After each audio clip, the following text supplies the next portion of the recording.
Não pretendia questionar séculos de registros genealógicos aceitos.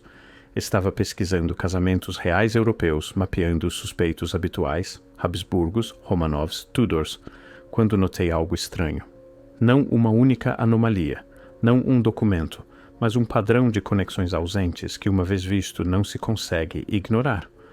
As árvores genealógicas oficiais que nos mostram apresentam uma cadeia ininterrupta: pai para filho, mãe para filha, casamentos arranjados, alianças forjadas, linhagens preservadas.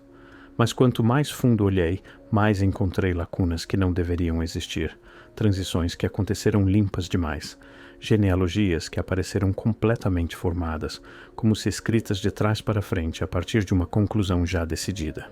E é aí que a questão tártara se torna impossível de ignorar. Comece com um exercício simples. Consulte qualquer árvore genealógica real europeia importante dos séculos XVIII ou XIX. Siga as linhas maternas. Agora pergunte-se, de onde vieram essas mulheres antes de se casarem com dinastias conhecidas? A explicação oficial nos dá nobreza menor. Primas distantes, princesas de principados alemães tão pequenos que mal mereciam um ponto em mapas contemporâneos. Mas aqui está a parte mais estranha. Quando você tenta rastrear a ancestralidade dessas próprias mulheres, apenas 2 ou 3 gerações atrás, a documentação torna-se notavelmente escassa. Não incompleta. Escassa. Como se suas histórias começassem no momento em que se tornaram úteis à narrativa. Considere os casamentos que consolidaram poder pela Europa nos anos 1700. Dizem-nos que essas uniões eram estratégicas, políticas, calculadas ao mais fino grau. No entanto, as noivas frequentemente apareciam com documentação mínima de linhagem, casavam-se nas famílias mais documentadas da história humana, e então, suas origens tornavam-se fato inquestionável. Ninguém perguntava, ninguém verificava. O silêncio era ensurdecedor. Isso levanta uma questão simples, mas crítica. Se essas casas reais eram tão obcecadas com pureza de linhagem, por que aceitariam noivas cuja ancestralidade não podia ser rastreada com certeza? A menos que essa ancestralidade fosse deliberadamente obscurecida. Olhe para os Romanovs. A história oficial nos diz que descendiam da dinastia Rurik, uma linha limpa de sucessão estendendo-se por séculos. Mas quanto mais fundo fui nos registros genealógicos, mais encontrei transições que pareciam gerenciadas, construídas. A documentação existe, certamente. Certidões de casamento, registros de nascimento, anúncios da corte. Mas e a linhagem em si? Há sussurros acadêmicos do tipo mencionado em notas de rodapé e nunca expandidos, de ancestralidade tártara em várias importantes famílias nobres russas, não mongol, tártara. A própria palavra é um derivativo, uma prima linguística de um nome que não devemos dizer em voz alta em círculos históricos, Tartária. Agora olhe para o oeste. A família real britânica passou por transformação similar. A Casa de Hanover, importada de territórios alemães em 1714. Dão-nos a explicação oficial. Sucessão protestante, aprovação parlamentar, reivindicação legítima através de ancestralidade Stuart distante. Tudo documentado. Tudo adequado. Exceto que, quando você examina os principados alemães de onde esses reis vieram, encontra algo peculiar. Muitos desses pequenos territórios haviam sofrido mudanças dinásticas recentes. Novas famílias, novos nomes, novos brasões.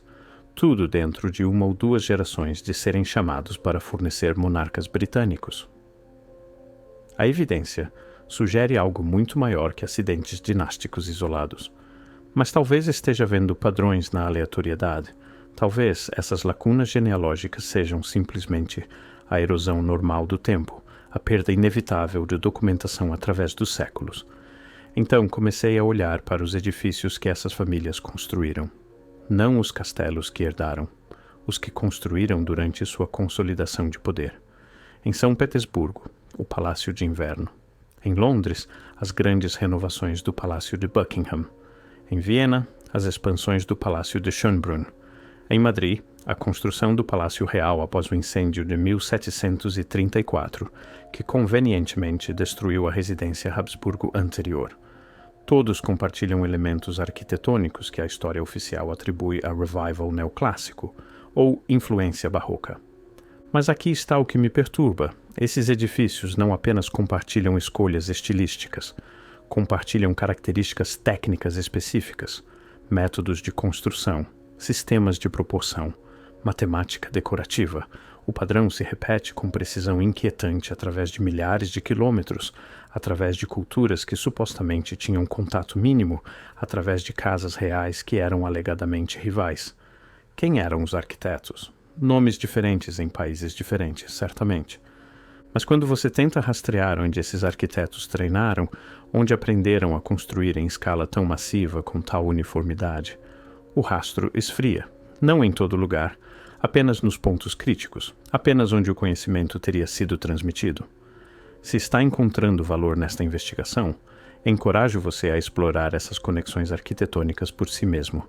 A evidência está escondida à vista de todos. Agora vamos falar de mapas. Porque mapas não mentem como palavras podem mentir. Mostram o que era conhecido, o que era acreditado, o que existia nas mentes daqueles que os desenharam. Consulte mapas da Ásia dos séculos 17 e 18, mapas franceses, mapas holandeses, mapas britânicos. Olhe para o vasto interior rotulado Tartária, ou Grande Tartária, ou Tartaria. Não uma região pequena, não uma nota de rodapé, um território enorme estendendo-se do Mar Cáspio ao Oceano Pacífico, da Sibéria às fronteiras da China. Esses não eram mapas especulativos, eram mapas comerciais, mapas militares, mapas desenhados por cartógrafos que apostavam suas reputações na precisão porque comerciantes e generais dependiam dessa precisão. E em muitos desses mapas você encontrará algo fascinante, símbolos indicando cidades, rotas comerciais e, sim, cortes reais. Múltiplas cortes reais através do território tártaro, como se isso não fosse uma coleção de tribos errantes, mas uma sociedade organizada com estruturas governamentais. Então, ao longo do final dos anos 1700 e início dos 1800, o rótulo muda. Tartária torna-se Rússia, no oeste. Torna-se China King, no leste. Torna-se território otomano. Torna-se sem nome no meio. Quanto mais fundo olhei, mais tive que perguntar: para onde foram as pessoas? Não a terra. Podemos ver a terra sendo redistribuída nos mapas. As pessoas. As cortes reais que aqueles mapas anteriores indicavam. As estruturas governamentais. Para onde foram? Aqui está o que mais me incomoda. Quando impérios caem, temos períodos de transição. Temos documentação de colapso. Roma não desapareceu da noite para o dia. Temos séculos de seu declínio meticulosamente registrados. Os bizantinos deixaram volumes de testemunho histórico sobre seus dias finais. Até a fragmentação do Império Mongol está bem documentada. Mas Tartária? Se existiu como esses mapas sugerem, deveríamos ter documentação de transição, tratados de dissolução, disputas de sucessão, refugiados, movimentos de resistência. Algo. Em vez disso, temos silêncio. E nesse silêncio, temos novas famílias reais com genealogias suspeitosamente recentes, reivindicando territórios que mapas de uma geração anterior rotulavam como tártaros. A explicação oficial colapsa aqui. Dizem-nos que Tartária era apenas um termo genérico que europeus usavam para o vasto interior desconhecido da Ásia. Um rótulo de mapa, não uma entidade política real. Mas essa explicação requer que acreditemos que cartógrafos europeus, que eram sofisticados o suficiente para mapear precisamente litorais, rotas comerciais e fronteiras territoriais em outros lugares, subitamente tornaram-se vagos e imprecisos apenas quando se tratava da maior massa terrestre em seus mapas, que desenharam fronteiras, marcaram cidades, indicaram cortes reais, tudo para algo que não existia realmente como entidade coesa. Isso faz sentido para você? Agora chegamos ao aspecto mais perturbador. A questão da linhagem não é apenas histórica, é genética. Temos testes genéticos agora. Podemos rastrear ancestralidade através de DNA, confirmando ou refutando reivindicações genealógicas que antes dependiam apenas de documentos. Então, por que não houve um estudo genético abrangente de famílias reais europeias, mapeando sua ancestralidade real? Não a ancestralidade reivindicada, a herança genética real. Alguns estudos existem, certamente, pequenos, direcionados, mas nunca um mapeamento completo das linhagens reais usando técnicas genéticas modernas. Por que não? Essas famílias são obcecadas com sua herança, comprovar sua legitimidade com documentar seu direito divino de governar. A menos que haja algo que não querem encontrar. Considere o que testes de DNA revelaram sobre populações antigas. Agora sabemos que grupos que pensávamos serem isolados e puros eram na verdade misturados, mostrando marcadores genéticos de continentes distantes. Sabemos que linhagens puras são um mito, que a humanidade é uma tapeçaria de mistura e migração. Então, o que um estudo genético abrangente da realeza europeia mostraria? Que marcadores poderiam aparecer que não combinam com as genealogias oficiais? Que assinaturas genéticas centro-asiáticas ou siberianas poderiam emergir de famílias que reivindicam descendência germânica, francesa ou britânica pura? E é aí que o silêncio torna-se ensurdecedor novamente. As mesmas famílias que comissionam estudos de suas obras de arte, seus arquivos, seus palácios, mostraram notável desinteresse em verificação genética de suas linhagens. Não por quê, não quando, não sob quais circunstâncias. Mas como? Como você suprime curiosidade sobre suas próprias origens numa era de descoberta genética? A menos que já saiba o que os resultados mostrariam. Antes de descartar isso como especulação, deixe-me mostrar algo específico. Vá a Viena. Fique em frente ao Palácio de Schönbrunn. Agora vá a São Petersburgo. Fique em frente ao Palácio de Inverno. Agora a Pequim. Os edifícios externos da Cidade Proibida.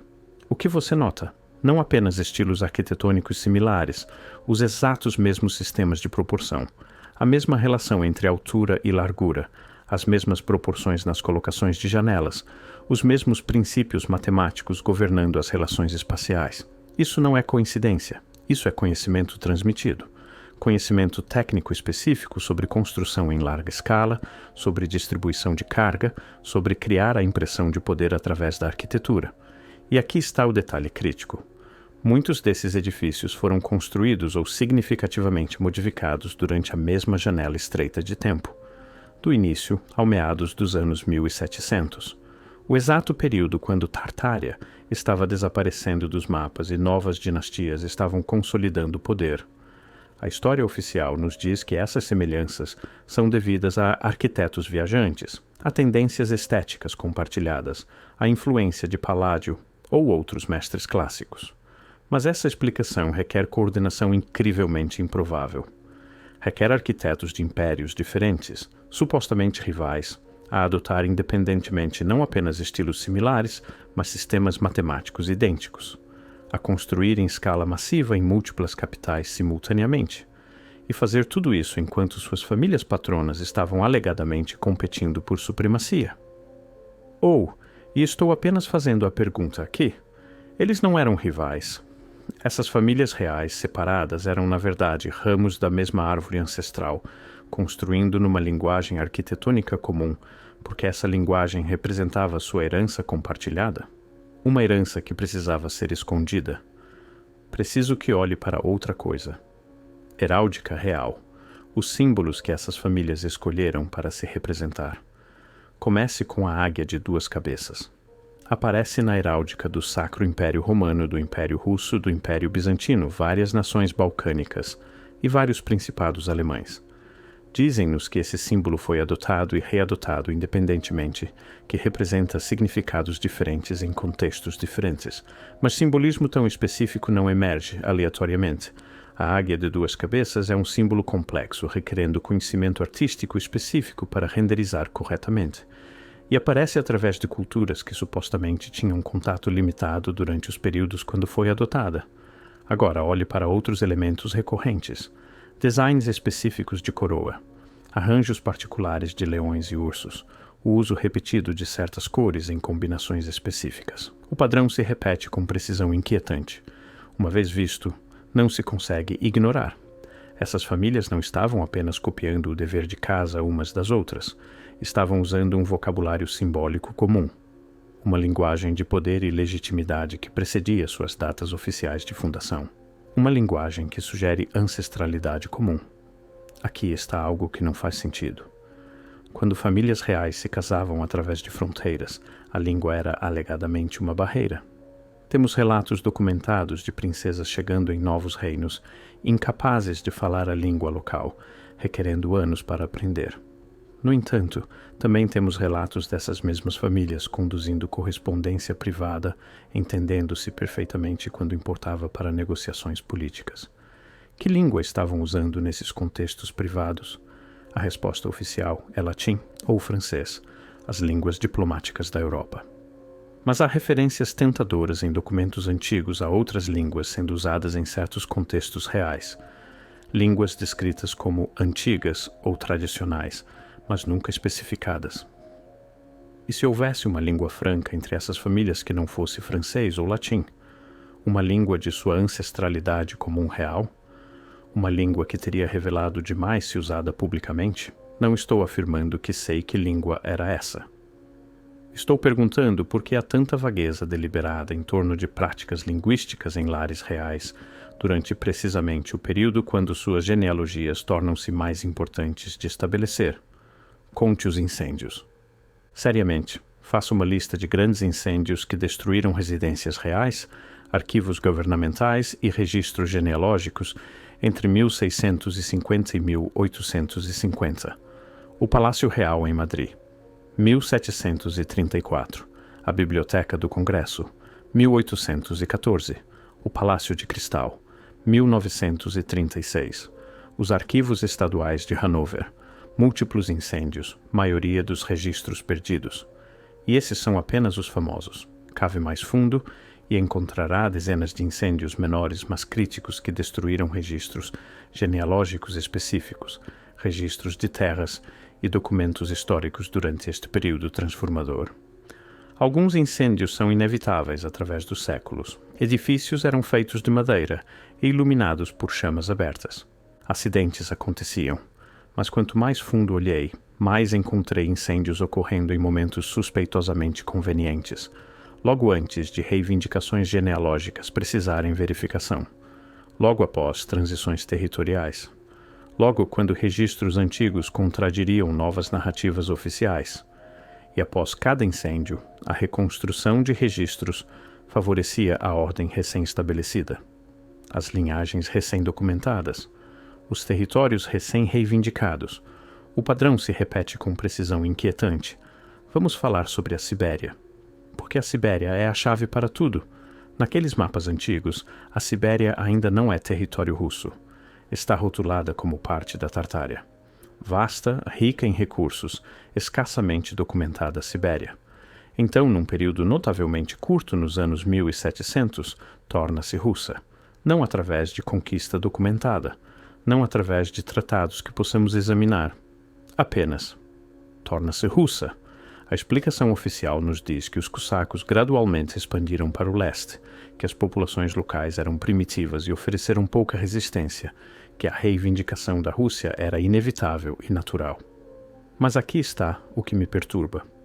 Quando a Rússia documentou sua expansão para a Sibéria, os registros descrevem encontrar cidades, não vilarejos, cidades, com edifícios de pedra, com populações organizadas, com redes comerciais, cidades que não aparecem em narrativas históricas modernas, cidades que alegadamente não deixaram traço arqueológico apesar de serem substanciais o suficiente para russos contemporâneos documentarem sua existência. Para onde foram essas cidades? Quem as construiu? E se a Sibéria tinha uma civilização urbana estabelecida, quando a Rússia chegou, de quem era essa civilização? O silêncio era ensurdecedor. Mostrei-lhe padrões arquitetônicos que não deveriam existir, lacunas genealógicas nas famílias mais documentadas da história, evidência cartográfica de algo vasto que supostamente nunca existiu, questões genéticas que permanecem deliberadamente não perguntadas, símbolos e línguas sugerindo ancestralidade comum. O que tudo isso significa? Talvez nada. Talvez esteja vendo padrões na aleatoriedade, conexões na coincidência. Talvez a história oficial seja completa e precisa, e essas anomalias sejam simplesmente as lacunas normais em qualquer registro histórico. Mas e se não forem? E se houvesse uma linhagem difundida, conectada através de vastas distâncias, que precisava ser obscurecida? E se as famílias reais que nos dizem serem linhagens separadas são na verdade ramos de uma única árvore ancestral? E se Tartária não fosse um termo geográfico vago, mas uma civilização cujos descendentes ainda governam, mas governam sob novos nomes, novas genealogias, novas histórias oficiais, que conhecimento isso representaria?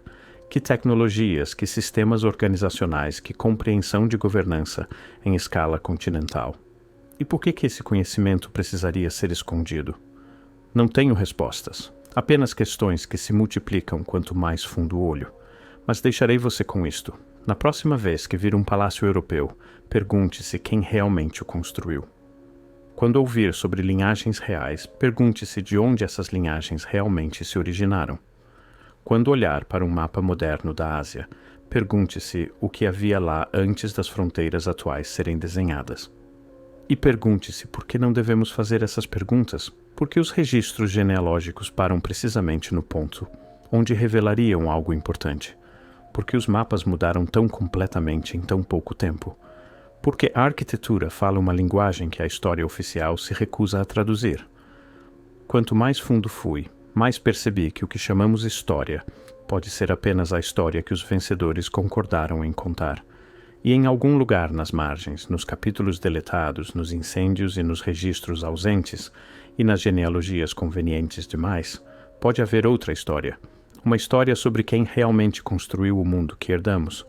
Uma história que não devemos lembrar, mas uma vez vista, não se consegue ignorar.